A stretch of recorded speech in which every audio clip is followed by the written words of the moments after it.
ক্ষমতায় একবার গেলে ক্ষমতাটার কেউ ছাড়তে চায় না। তত্ত্বাবধায়ক সরকার হলে একটা সমস্যা হয় কি, নির্বাচন ম্যানিপুলেট করতে অসুবিধা হয়, কারণ তারা তো নির্বাচনে পার্টি হয় না। একটা দলীয় সরকার কখনো চায় না যে একটা নিরপেক্ষ সরকারের অধীনে নির্বাচন করুক, কারণ বাংলাদেশে সবসময় আমরা দেখেছি একটা অ্যান্টি ইনকামবেন্সি, একটা প্রবণতা কাজ করে ভোটারদের মধ্যে। 5 বছর দেখলাম আমরা খুশি না, সুতরাং আমরা এই দলকে চাই না, আরেক দল ক্ষমতায় আসুক। কিন্তু তারপরেও এখান থেকে রাজনৈতিক দলগুলো কিছু শেখে না, তারা এই তত্ত্বাবধায়ক ব্যবস্থাটাকেও ম্যানিপুলেট করার চেষ্টা করে। শেখ হাসিনা 91 নির্বাচনে আশা করেছিলেন জিতবেন, হেরে গেলেন। তারপরে তো তত্ত্বাবধায়ক সরকার নিয়ে একটা আন্দোলন হলো। এখানে বিএনপি একটা বাজে নজির স্থাপন করেছিল আমি বলবো। এরশাদের আমলে এরশাদ বিরুদ্ধে যে আন্দোলনটা ছিল সেটা ছিল একটা অবাধ নিরপেক্ষ সরকারের অধীনে নির্বাচনের দাবিতে আন্দোলন, যে জন্য বিএনপি 96 সালে নির্বাচনে যোগ দেয়নি, 98 সালে বিএনপিও দেয়নি, আওয়ামী লীগও যোগ দেয়নি। তো 91 সালে সেই নির্বাচনটা হলো অবাধ নিরপেক্ষ তত্ত্বাবধায়ক সরকারের অধীনে। কিন্তু বিএনপি যেটা করলো, 91 সালে সরকার গঠন করে 2টা সংশোধনী আনলো, যে রাষ্ট্রপতি শাসিত সরকার ব্যবস্থা থেকে সংসদীয় ব্যবস্থায় আসা একটা সংশোধনী, আর একটা সংশোধনী ছিল বিচারপতি শাহাবুদ্দিন আহমদের সুপ্রিম কোর্টে ফিরে যাওয়া প্রধান বিচারপতি হিসাবে। কিন্তু তত্ত্বাবধায়ক সরকারের পক্ষে একটা বিল আনার কথা তাদের মনেই হলো না। অর্থাৎ যেটা হয় যে দাবিতে তারা আন্দোলনটা করলেন, ক্ষমতায় যাওয়ার পরে তারা সেটা ভুলে গেলেন। অর্থাৎ ক্ষমতায় একবার গেলে ক্ষমতাটার কেউ ছাড়তে চায় না। তত্ত্বাবধায়ক সরকার হলে একটা সমস্যা হয় কি, নির্বাচন ম্যানিপুলেট করতে অসুবিধা হয় যদি সেই সরকারটি নিরপেক্ষ হয়, কারণ তারা তো নির্বাচনে পার্টি হয় না। তো সুতরাং একটা দলীয় সরকার কখনো চায় না যে একটা নিরপেক্ষ সরকারের অধীনে নির্বাচন করুক বা একটা অন্তর্বর্তী সরকারের অধীনে।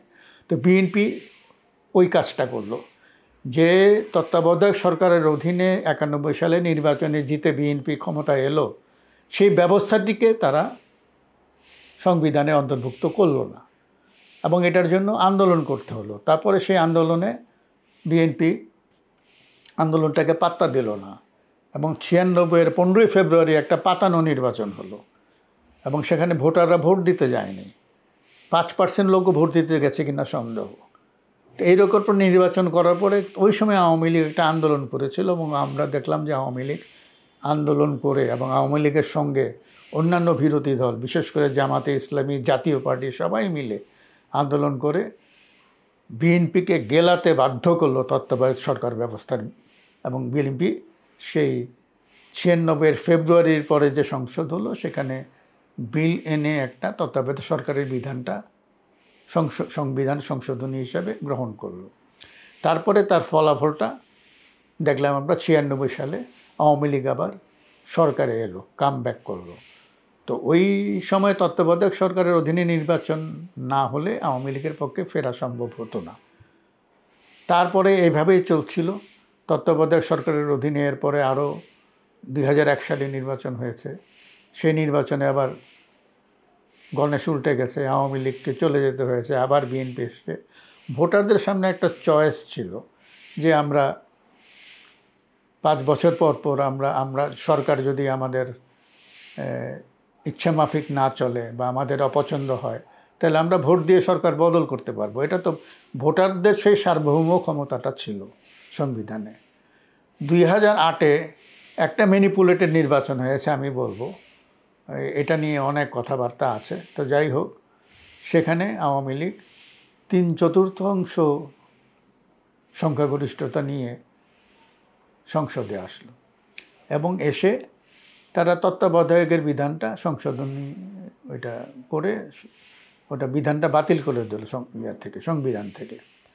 এটা এই মতলব থেকে করা যে যদি তত্ত্বাবধায়ক সরকারের অধীনে নির্বাচন হয়, তাহলে পরের বার হয়তো আওয়ামী লীগ নাও আসতে পারে, কারণ বাংলাদেশে সবসময় আমরা দেখেছি একটা অ্যান্টি ইনকামবেন্সি, একটা প্রবণতা কাজ করে ভোটারদের মধ্যে। 5 বছর দেখলাম আমরা খুশি না, সুতরাং আমরা এই দলকে চাই না, আরেক দল ক্ষমতায় আসুক। এর ফলে হয় কি, এই রাজনৈতিক দলগুলো কিছুটা জনগণের প্রতি দায়বদ্ধ হয় যে আরে আমরা যদি ঠিকঠাক মতন কাজ না করি তাহলে তো মানুষ আমাদেরকে আবার ভোট দিবে না। কিন্তু তারপরেও এখান থেকে রাজনৈতিক দলগুলো কিছু শেখে না। তারা এই তত্ত্বাবধায়ক ব্যবস্থাটাকেও ম্যানিপুলেট করার চেষ্টা করে, যেটা বিএনপি আবার করেছে 2006 সালে।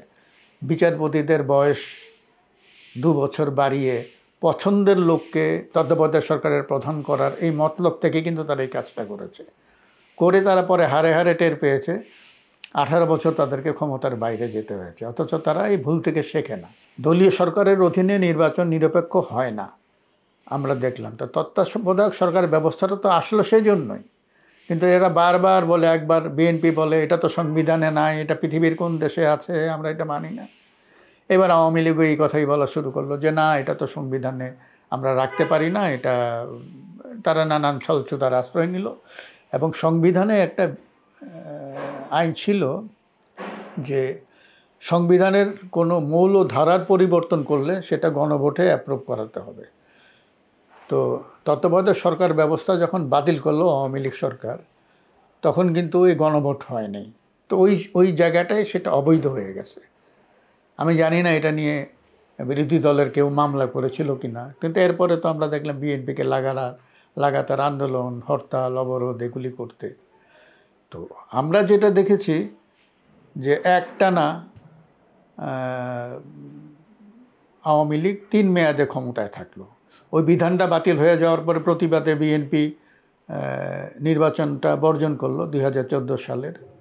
তো একতরফা আওয়ামী লীগ মাঠে, তারা ইচ্ছে মতন সিট বন্টন করলো নিজেদের মধ্যে, আর জাতীয় পার্টিকে বানানো প্রধান বিরোধী দল।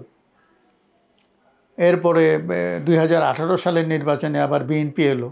বিএনপি কেন আসলো 2018 সালে আমি জানি না, 2টা কারণ হতে পারে। একটা হচ্ছে আওয়ামী লীগের সঙ্গে তাদের আন্ডারহ্যান্ড নেগোসিয়েশন হয়েছে যে বিএনপিকে তারা কিছু সিট দিবে, একটা সম্মানজনক একটা অবস্থান থাকবে তাদের সংসদে, এইটা একটা ট্র্যাপ। আরেকটা ছিল যে পরপর 2টো নির্বাচন পার্টিসিপেট না করলে দলের নির্বাচন কমিশনে দলের নিবন্ধন বাতিল হয়ে যায়। এই একটা আশঙ্কা ছিল বিএনপির মধ্যে, যে তাদের নিবন্ধন বাতিল হয়ে গেলে তো তাহলে আর পরের বার তারা এই ধানের শীষ নিয়ে আর ভোট করতে পারবে না। তো সেটাও একটা ভীতি ছিল। তো যাই হোক, তারা 2018 সালে নির্বাচনে পার্টিসিপেট করলেন। করার পরে তারা যে আশায় উদ্দেশ্যে করলেন সেটা হলো না। ওই একই কাজ করলো আওয়ামী লীগ, তাদেরকে 6টা সিট ধরায় দিল এবং বিএনপির কোনো প্রধান নেতা সেই নির্বাচনে জিতে আসতে পারেন নাই। বেশ কয়েকজন অখ্যাত ছিলেন। মির্জা ফখরুল ইসলাম তার নিজের কনস্টিটিউয়েন্সিতে হেরে গেছেন। তিনি বগুড়ায় একটা আসনে দাঁড়িয়েছিলেন, সেখানে তিনি জিতেছিলেন, কিন্তু তিনি শপথ নেননি। কিন্তু আমার প্রশ্ন হলো যে এই যে 6 জন জিতলেন, তারপরে তারা নারী কোটায় আরেকজন পেলেন, 7 জন, তারা শপথ নিয়ে সংসদে গেলেন। তো ন্যূনতম মর্যাদাবোধ, চক্ষু লজ্জা এবং নীতিবোধ থাকলে তো তাদের সংসদে যাওয়াই উচিত হয়নি। তারা সংসদে গেলেন। এক সদস্য তো সরকারি প্লটের জন্য আবেদন পর্যন্ত করলেন। মানে চরিত্রগত আমি কোনো পার্থক্য দেখি না। যাই হোক, তারা একটা পর্যায়ে এসে পদত্যাগ করেছেন, এটাও আরেকটা নাটক। তারপরে 2024 সালের নির্বাচনে আমরা দেখলাম যে আওয়ামী লীগ বনাম আওয়ামী লীগ ড্রামি প্রার্থী, কারণ বিএনপি আবার নির্বাচন বর্জন করেছে।